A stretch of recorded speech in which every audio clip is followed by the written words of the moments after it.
Hello friends, welcome to Srinika Tamil kitchen.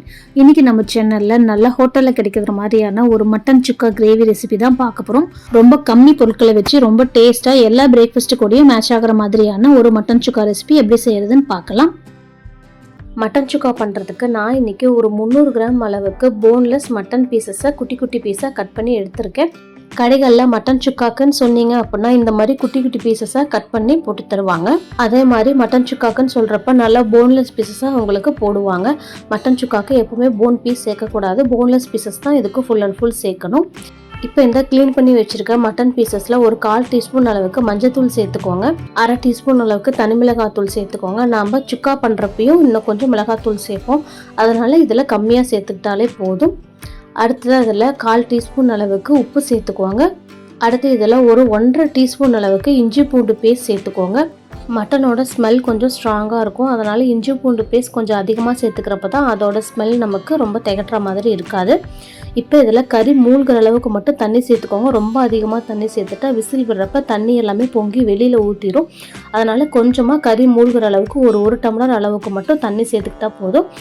இப்போ இது எல்லாத்தையும் நல்லா ஒரு டைம் கலந்து விட்டுட்டு மூடி போட்டு ஒரு 4லிருந்து 5 விசில் வரைக்கும் விட்டு எடுத்துக்கலாம். பாருங்கள், நான் இன்றைக்கி ஒரு 5 விசில் விட்டதுக்கப்புறமா எப்படி இருக்குன்னு ஓப்பன் பண்ணி காட்டுறேன். ஸ்டீமு நல்லா போக விட்டுட்டு அதுக்கப்புறமா ஓப்பன் பண்ணுங்கள். பாருங்கள், நம்ம எண்ணெய் எதுவுமே இதில் சேர்த்துக்கல, இருந்தாலும் மட்டனோட கொழுப்புலேருந்து எண்ணெய் தனியாக நல்லா பிரிஞ்சு வந்திருக்கு லைட்டாக. இப்போ இது எல்லாத்தையும் ஒரு டைம் நல்லா மிக்ஸ் பண்ணி விட்டுட்டு ஒரு பீஸ் மட்டும் நீங்கள் எடுத்து ப்ரெஸ் பண்ணி பார்த்தீங்கன்னா தெரியும் நல்லா வெந்திருக்கா இல்லையான்ட்டு. நம்மளோட மட்டன் பீஸஸ் இன்றைக்கி நல்லாவே வெந்திருக்கு. சப்போஸ் உங்களுக்கு வேகலை அப்படின்னா நீங்கள் மூடி போட்டு இன்னும் 2 விசில் கூட விட்டு இறக்கிக்கலாம். பாருங்கள், நீங்கள் ஒரு பீஸ் கறி எடுத்து கையில் இந்த மாதிரி ப்ரெஸ் பண்ணுறப்பயே உங்களுக்கு சாஃப்டாக நல்லா உடஞ்சி வரணும். நீங்கள் எந்த ஒரு ஸ்ட்ரெயின் பண்ணாமையே சாஃப்டாக நல்லா உடஞ்சி வர அளவுக்கு கறி வெந்திருக்கணும். இப்போ அடுத்ததாக மட்டன் சுக்கா பண்ணுறதுக்கு ஒரு கடாயில் ஒரு 3 டேபிள் ஸ்பூன் அளவுக்கு கடலெண்ணெய் சேர்த்துக்குவாங்க. மட்டன் சுக்காவுக்கு எப்பவுமே கடலெண்ணெய் இல்லாட்டி நல்லெண்ணெய் அது 2 தான் சேர்த்து பண்ணுவாங்க. நல்லெண்ணெய் விட கடலெண்ணெயோட வாசனை ரொம்பவே சூப்பராக இருக்கும் மட்டன் சுக்காவுக்கு. எண்ணெய் நல்லா சூடானதுக்கப்புறமா 1/4 டீஸ்பூன் அளவுக்கு சோம்பு சேர்த்துட்டு சோம்பு நல்லா வெடிச்சதுக்கப்புறமா ஒரு 5 முந்திரி பருப்பை நல்லா 2ஆக உடச்சி இதில் சேர்த்துக்கோங்க. இந்த மாதிரி முந்திரி சேர்த்து பண்ணுறப்ப மட்டன் சுக்கா நல்லா ரிச்சான டேஸ்ட்டில் இருக்கும். இப்போ முந்திரி எண்ணெயிலேயே நல்லா செவந்து வர வரைக்கும் இதை நல்லா வறுத்துக்கோங்க. ஓரளவு முந்திரி வறுத்ததுக்கு அப்புறமா 2 கொத்தளவு கருவேப்பிலை இதில் சேர்த்துட்டு ஒரு 15லிருந்து 20 சின்ன வெங்காயத்தை நல்லா பொடிசாக கட் பண்ணி இதில் சேர்த்துக்கோங்க. ரொம்ப சின்ன சின்ன பீசஸாக கட் பண்ணி இதில் சேர்த்துக்கோங்க. அதே மாதிரி மட்டன் சுக்காக்கு பெரிய வெங்காயத்தை விட சின்ன வெங்காயம் சேர்த்து பண்ணுறப்ப அதோட டேஸ்ட்டு இன்னுமே நல்லா என்ஹான்ஸ் பண்ணி கொடுக்கும். பெரிய வெங்காயம் அதிகம் அந்த மாதிரி சேர்க்குறப்ப சுக்கா லைட்டாக இனிப்படிச்ச மாதிரி இருக்கும். அதனால் முடிஞ்ச வரைக்கும் சின்ன வெங்காயம் சேர்த்து பண்ணி பாருங்கள். வெங்காயம் நல்லா கோல்டன் கலரில் வரணும், அது வரைக்கும் இதை நல்லா வதக்கி விட்டுக்கோங்க. பாருங்கள், நான் முன்ன காமிச்சதை விட வெங்காயம் நல்லாவே வதங்கியிருக்கு. லைட்டாக அந்த கோல்டன் கலர் வர ஆரம்பிச்சிருச்சு பாருங்கள். இப்போ இதில் மசாலா பொடி சேர்த்துக்கலாம். இப்போ இதில் 1 டீஸ்பூன் அளவுக்கு தனி மிளகாத்தூள் சேர்த்துக்கோங்க, 1 டீஸ்பூன் அளவுக்கு மல்லித்தூள் சேர்த்துக்கோங்க. நம்ம ஆல்ரெடி மட்டன் வேக வைக்கிறப்பயே ஒரு 1/2 டீஸ்பூன் அளவுக்கு மிளகாத்தூள் சேர்த்துருக்கோம், அதனால் 1 டீஸ்பூன் மட்டும் இதில் சேர்த்துக்கிட்டாலே போதும். நீங்கள் தனி மிளகாத்தூள் எந்த அளவு சேர்க்குறீங்களோ அதை விட கம்மியாக தான் மல்லித்தூள் சேர்த்துக்கணும். 1/4 டீஸ்பூன் மஞ்சத்தூள், 1/2 டீஸ்பூன் அளவுக்கு மிளகுத்தூள் சேர்த்துக்கோங்க.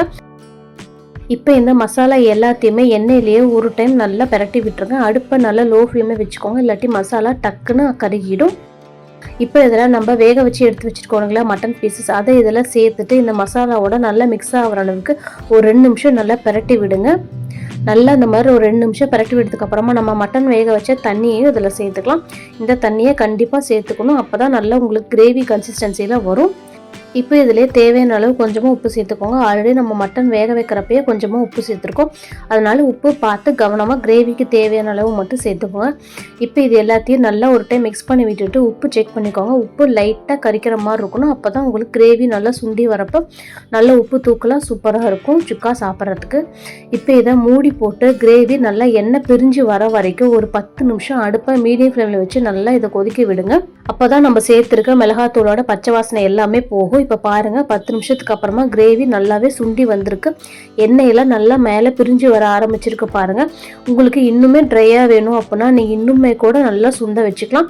நான் இன்றைக்கி கொஞ்சம் கிரேவி கன்சிஸ்டன்சியில் வச்சுருக்கனால இதுக்கு மேலே சுண்ட வச்சுக்கலாம். இந்த மாதிரி கன்சிஸ்டன்சியில் இட்லி தோசைக்கெல்லாம் கரெக்டாக இருக்கும்.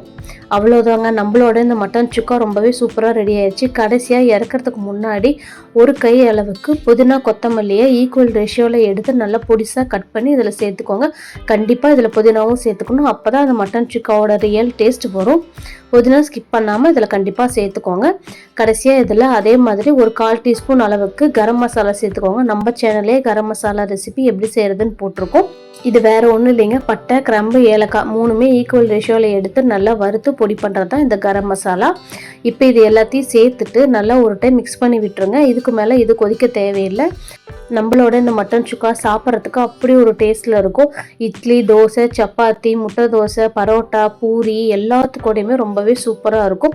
இந்த மட்டன் சுக்காவை உங்கள் வீட்லேயும் ட்ரை பண்ணி பார்த்துட்டு எப்படி வந்துச்சுன்னு எனக்கு கமெண்ட்ஸில் சொல்லுங்கள். நம்ம சேனல்லே நிறைய மட்டன் ரெசிபிஸ், சிக்கன் ரெசிபிஸ் எல்லாமே போட்டிருக்கோம். அதோட லிங்க்கையும் டிஸ்கிரிப்ஷனில் தரேன், கண்டிப்பாக அதையும் செக் பண்ணி பாருங்கள். நம்ம சேனல் உங்களுக்கு பிடிச்சிருந்தா மறக்காமல் லைக் பண்ணுங்கள், ஷேர் பண்ணுங்கள், சப்ஸ்கிரைப் பண்ணுங்கள். தேங்க்யூ.